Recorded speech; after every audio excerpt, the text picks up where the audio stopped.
c'est une mission qui était une mission d'exploration. C'était une mission pour avoir des documents complémentaires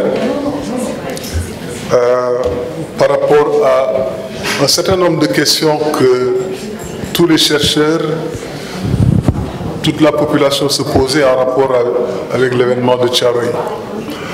Comme vous le savez tous, il s'agit d'un événement qui, pendant plus de 8 décennies, a été couvert d'un manteau de silence.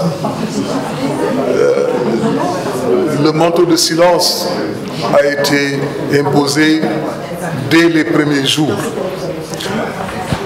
On sait qu'il y a eu un inspecteur des colonies du nom de Louis Mera qui a été envoyé à Dakar Dakar 2 mois après les événements.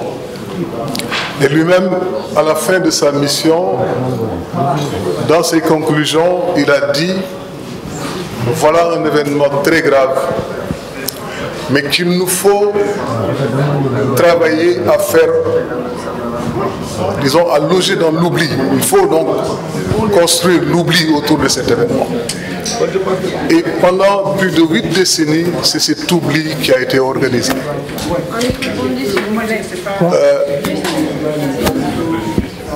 Les archives n'ont pas été divulguées pour l'essentiel.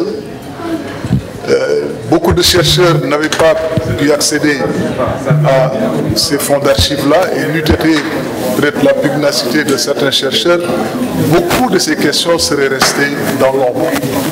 Donc je pense que le gouvernement du Sénégal a été bien inspiré d'avoir mis en place ce comité pour faire la lumière sur les événements de Thiaroye. On ne s'est pas contenté justement d'aller en France pour chercher des On a eu comme préalable la constitution d'un comité composé d'universitaires, composé de journalistes, d'artistes, de toutes les personnes susceptibles d'apporter un élément pour une meilleure intelligence de cette question de Thiaroye. Et pour compléter le tableau, il était question d'aller en France pour non seulement chercher les documents auxquels les chercheurs n'avaient pas accès jusqu'à maintenant, mais aussi aller au-delà pour élargir la palette de manière à disposer du maximum d'informations susceptibles d'établir les faits autour de Thiaroye. Alors, je pense pouvoir dire que la mission qui a été envoyée en France, comme l'a rappelé tout à l'heure ma collègue, a eu le temps de faire le tour de beaucoup de centres d'archives. Et au-delà, nous ne sommes pas contentés de ce que la France a bien voulu nous livrer. Nous avons pris ce qu'on nous a donné, mais nous sommes allés chercher au-delà. Et chercher au-delà, c'était d'aller jusque dans les communes pour retrouver la trace des Sénégalais.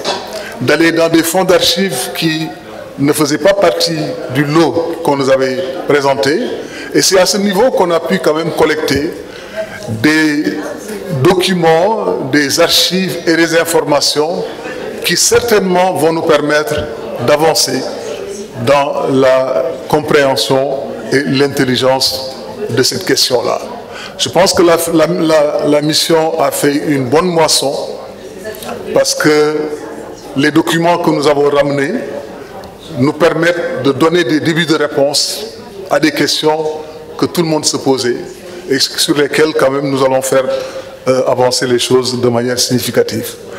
Donc je pense que c'était ça l'économie qu'on pouvait faire de cette mission qui, comme je l'ai rappelé tout à l'heure, est revenue avec des documents probants qui vont au moins faire bouger les lignes sur la problématique de Thiaroye 44.